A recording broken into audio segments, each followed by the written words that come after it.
That's my family tree. Ask me anything about anyone. Go on, ask me. Tell me about Randolph. Randolph the Red, so named for his bright red hair, was considered a hero at the Battle of Poitiers. For his heroism, King Edward III awarded him with the lands in the region called Penvellyn.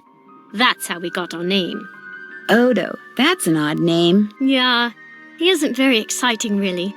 Like farming and cows. His son Milo is much more interesting. What about Milo? Milo inherited not only his grandfather's red hair, but his military prowess.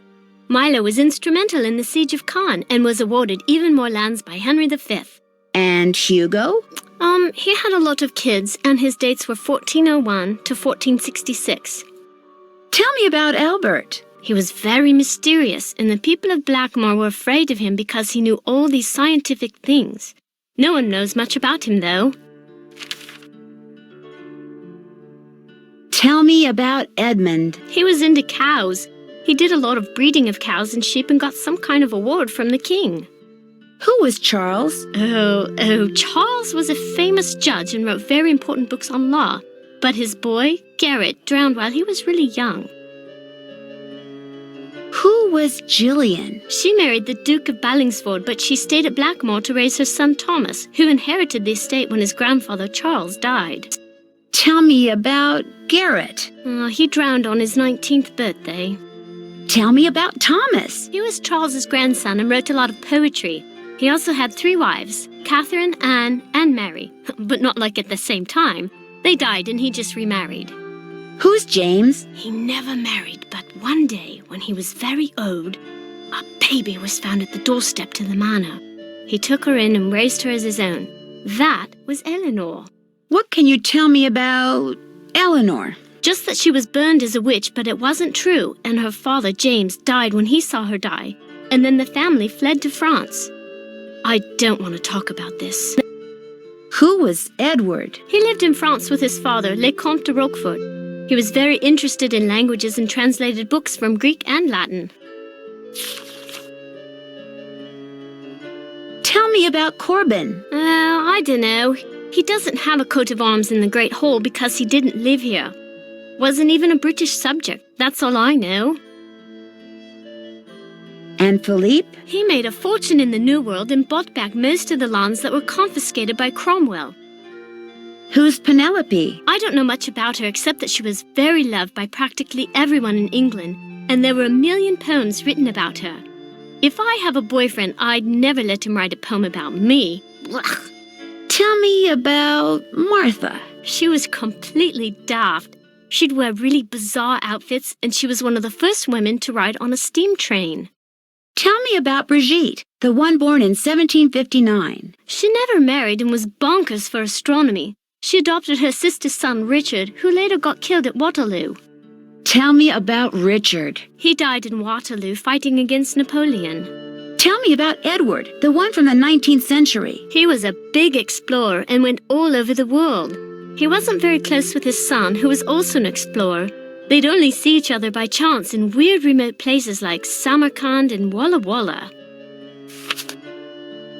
Who was William? He was an explorer, just like his father. He was kind of a whiner, so I heard. Who was John, the one who was born in 1873? He was this huge naturalist and did a lot of exploration in the Amazon. I think there's a plant named after him. Or maybe a monkey, I forget. Who was Malachi? He was a doctor of medicine and did a lot of research on icky skin diseases. Happily, I'm blessed with perfect skin. Who was Alan? He was my grandfather, but I didn't know him because he died when I was little. I guess he was nice. What do you know about Letitia? Loves plants, hates noise. You can ask her about it. She's usually in the conservatory with her plants.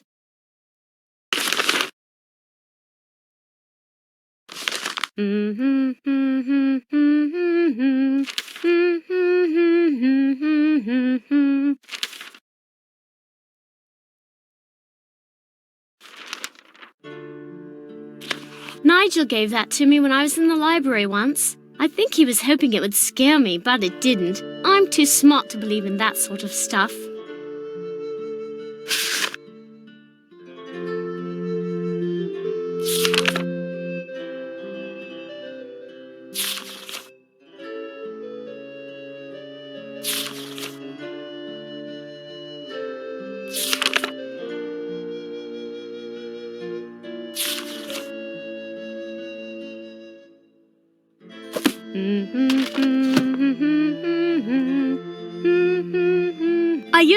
to make cakes for Lulu the parrot. That's why the ingredients are so nasty. Like, I would eat mealworms. Aren't you glad we don't have to use that thing to cook our food? I saw the kitchen. What happened to it? I guess you could say I happened to it, but it was Ethel's fault. She inspired me to study the oxidation rates of different kinds of cookie doughs. Only my snickerdoodle experiment got away from me.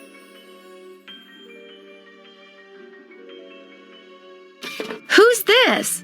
That's my mum, my real mum. She's an opera singer. It's not like she's famous or anything, but she does live in Paris. What is this book? Don't know, really. Ethel gave it to me. She said it belonged to my grandfather. Do you think Brady Armstrong is cute?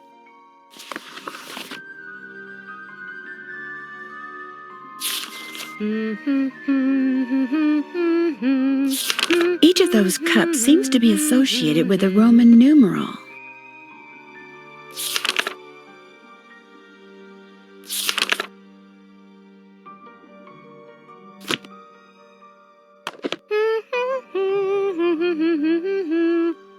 That was written by Charles Penvellyn way back in like the 1500s. When I read it, it seemed really familiar, you know?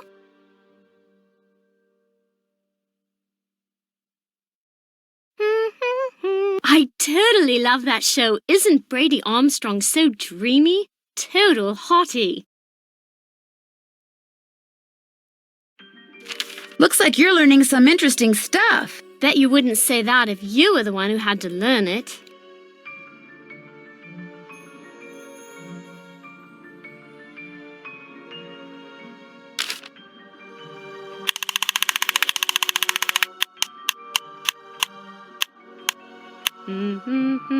You had a guinea pig? Yes, but it died. When? I don't know. I'd really rather not think about it, all right?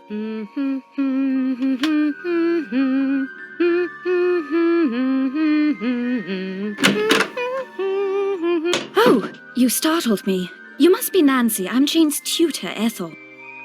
Hello, Ethel. Jane is very excited you're visiting. You're all she's talked about for the past week. I saw Jane's lesson schedule. That's quite an unusual list of subjects. Yes, well, I'm sorry, but I'm in a bit of a rush. I need to go over some things with Jane. Oh, I guess I'll be going then. It was a pleasure meeting you, Nancy. Our paths will cross again, I'm sure.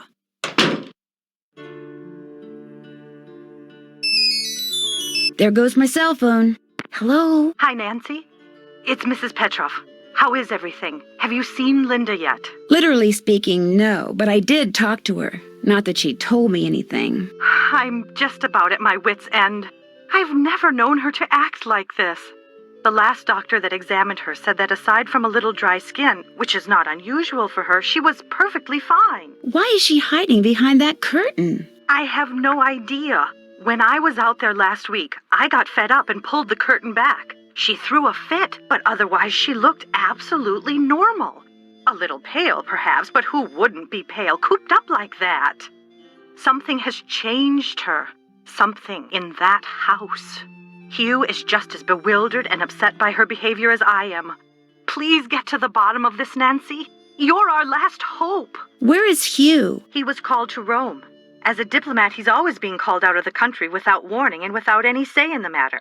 He'd much rather be there with Linda, although... Mrs. Petrov? Are you there? It's just that Hugh said it hasn't been very easy for him to talk to her lately. Whenever he calls, which is at least once a day, Linda always seems to fly off the handle for no reason, which doesn't make sense. Linda has always been extremely level-headed and even-tempered. She never gets angry. At least she didn't used to. Who exactly is Mrs. Drake? She's Hugh's aunt. She's taken care of Blackmoor Manor ever since her brother died. He was Hugh's father. She's a bit of a character. In what way? The way she spends all her time in that conservatory, slouching around, trowel in hand, murmuring to herself. You'd think she was burying something. Or somebody. Goodbye, Mrs. Petrov. Goodbye, Nancy. Oh, one more thing. My niece is on call and her husband's out of town, and I told her I'd go over there and babysit if she had to work. So if you call and I don't answer, that's why. Bye.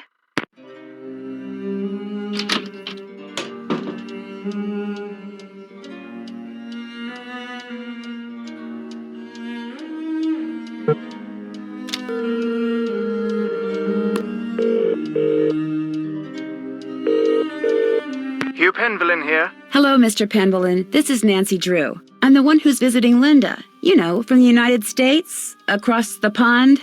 Yes, of course. Are you at Blackmoor? Yes, I am, and I've talked to Linda. Good for you, because frankly, that's something I've been quite unable to do lately. These temper tantrums of hers make rational discourse well nigh impossible. How long have these tantrums been going on? Ever since I left for Italy. We'll be talking on the phone about the weather or Jane's lessons or something equally innocuous, and suddenly she'll be bellowing at me and slamming the phone down. Are you sure you didn't inadvertently say something, argumentative? I promise you, these rages of hers are totally uncalled for and quite unbearable. I love her dearly, but she's making things very difficult. I understand that Mrs. Drake is your aunt? Yes, Aunt Letitia. We're not very close, however. She's always been rather aloof, much more interested in being a Penvellyn than a person, if you know what I mean. Does Linda get along with her? As far as I know, yes, although I have caught my aunt eyeing Linda strangely at times. And of course there's the 6-month habitation clause. The what? According to the Penvellyn rules of inheritance, the spouse of Blackmoor Manor's current owner, that would be Linda since I'm the current owner, the spouse of the current owner must reside in the manor for at least 6 months. Should she or he leave the manor before 6 months is up, ownership of 1/2 of the estate immediately passes to the next legal heir. And that would be Mrs. Drake. Correct. I met your daughter Jane. Quite the bundle of energy, isn't she? How long have you and her mother been divorced? Renee and I were divorced almost 2 years ago. Jane went into a bit of a tailspin for a while, but she's come to adore Linda. She's been calling her Mummy since the day we were married. Have you spent much time on your father's computer, the one that's in the library? I dare say I've never touched it. Mathematics, computer science, linguistics, all the things that fascinated my scholarly father bored me to tears. He gave up on me quite early on. With Jane, however, it was a different story. What do you mean? From the day she was born, my father doted on her, far more than he ever doted on me. Read to her, bought her books, games. Truth be told, I was a bit jealous. He passed away when she was still a toddler, so it's unlikely she remembers all the attention he showered on her. But I do, and I still find it so out of character as to be mystifying. It was nice talking to you. This is an extremely busy time for me, so I apologize in advance if you call and I'm unavailable. I understand. Good. Cheerio.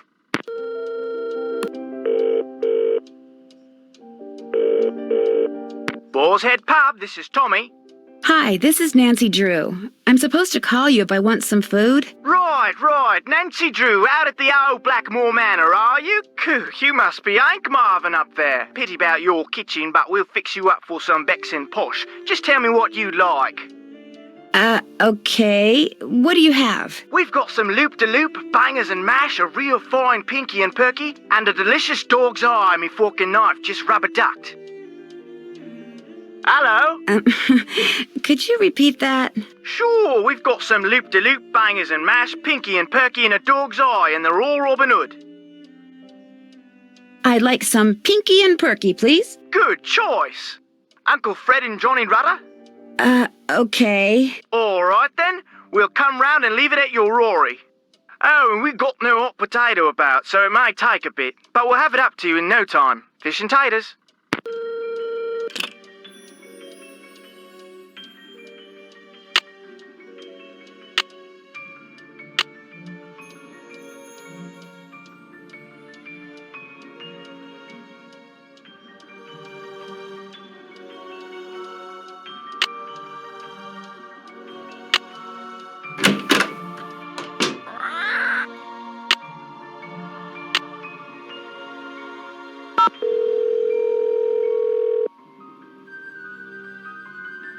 This is Paliki. Hi, my name is Nancy Drew. Could I ask you some questions about lycanthropy? I'm sorry, I'm about to leave for a seminar and I'm very busy. Besides, I've written 2 books and 12 articles on the subject. If you have questions, perhaps you should try reading one of them. I did. That's how I got your number. Well, if you didn't understand something, I'm afraid I really don't have time to explain it to you.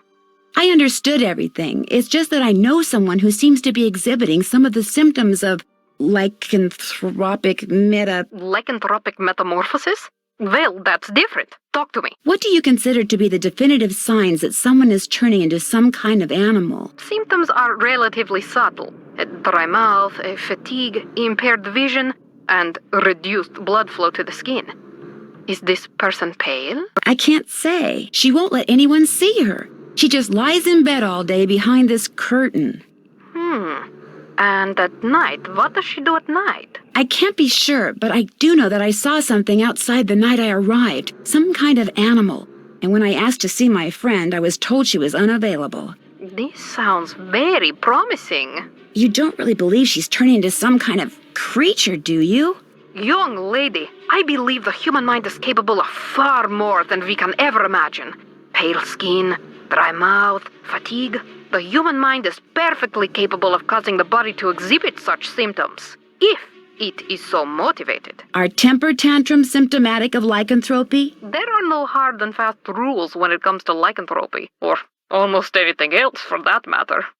But if someone believes that what they're changing into is irrational, or has a bad temper, then they will exhibit irrational, ill-tempered behavior, especially if this is contrary to their former nature. What would motivate someone to turn into an animal? Most lycanthropes are under a great deal of stress, due perhaps to the death of a loved one, marriage, divorce, a relocation, that sort of thing. They're emotionally vulnerable, which means they're particularly open to the power of suggestion. Someone suggests they become a lycanthrope? Not in so many words, of course. Somehow they get it in their head that they're destined to take another form. They see something. They read something, someone says something to them. Somehow, they come to believe they're supposed to undergo a physical metamorphosis, and so, in their weakened psychological state, they do. Thanks for your time. My pleasure.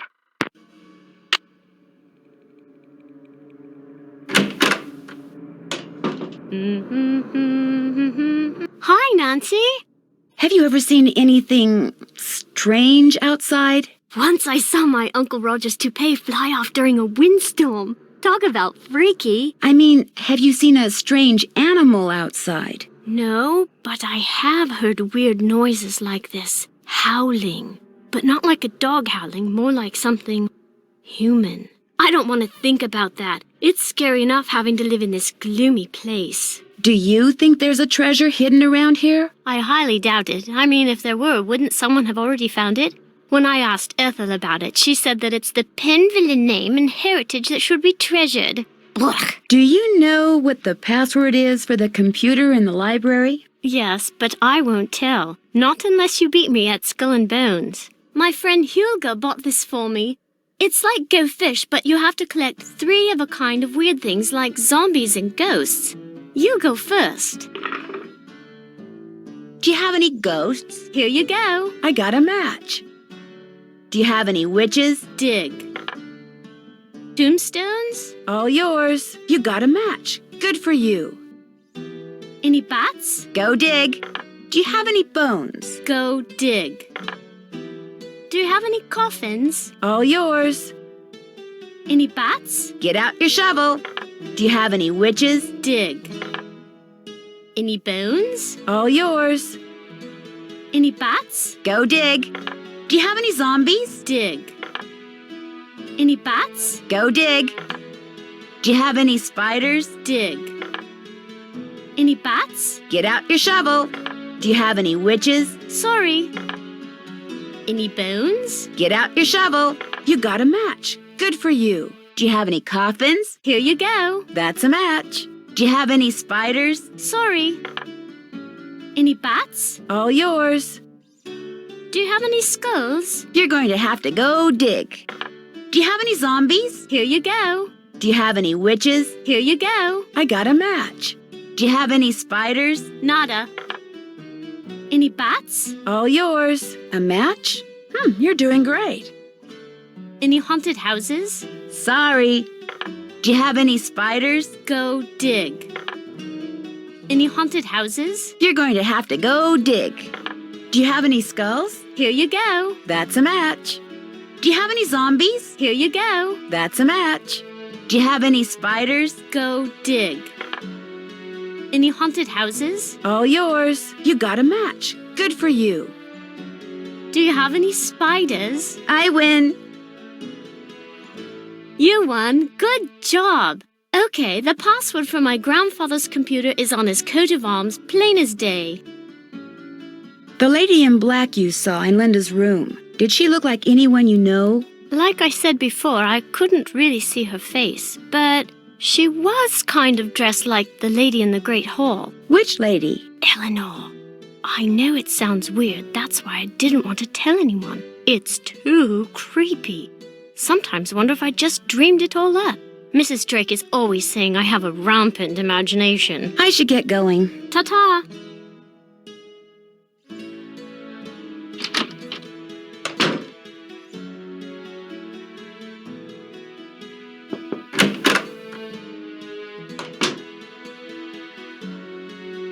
I'm sorry to bother you again, but Jane told me about the lady in black. What lady in black? Jane never said anything to me about a lady in black. That kid is so weird. I just don't get her. She seems very concerned about you. Yes, I know. I just don't know how to be a stepmother to her. She's just so strange. Look, just forget about me. You can't help me, and that's that. I'm sorry. Linda, you have to give me a chance. Everyone is so worried about you. If you just tell me what's happened, maybe I could help. Linda? I made a promise to your mother and I plan to keep it. I'm here for you when you need me.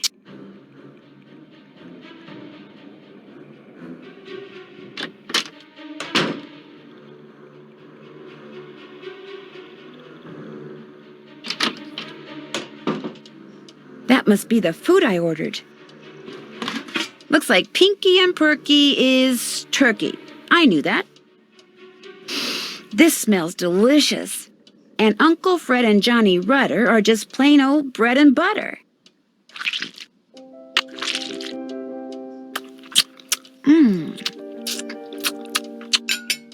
That was really good.